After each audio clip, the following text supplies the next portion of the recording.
சாதாரணமாக கடுக்காய் பொடியை வந்து இரவு வெந்நீரில் ஒரு 1/2 ஸ்பூன் எடுத்துகிட்டு வர்றது ஒரு விதம், அந்த மாதிரியும் எடுத்துக்கலாம்.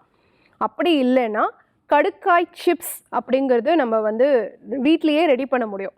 எப்படி பண்ணலாம் அப்படின்னு பார்த்தீங்கன்னா, கடுக்காய் வற்றல் வந்து நம்மளுடைய நாட்டு மருந்து கடைகளில் கிடைக்கும். அதை எடுத்துகிட்டு வந்து வாங்கிட்டு வந்து ஒரு கடுக்காயை வந்து 4 சிப்ஸாக நம்மளால், அந்த தோலை வந்து 4 பீசஸாக நம்மளால் கட் பண்ண முடியும்.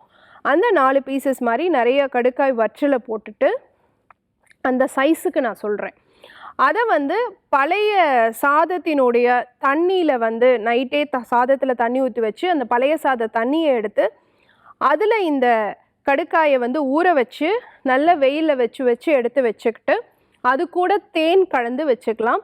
அதை வந்து டெய்லி 2 பீசஸ் வீதம் காலையும் இரவும் வெந்நீரில் எடுத்துகிட்டு வரலாம்.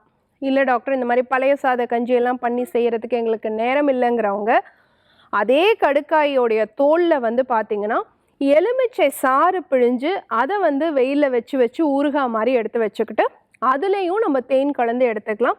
அதுவும் morning 2 pieces, evening 2 pieces, before food hot வாட்டரில் எடுத்துக்கலாம்.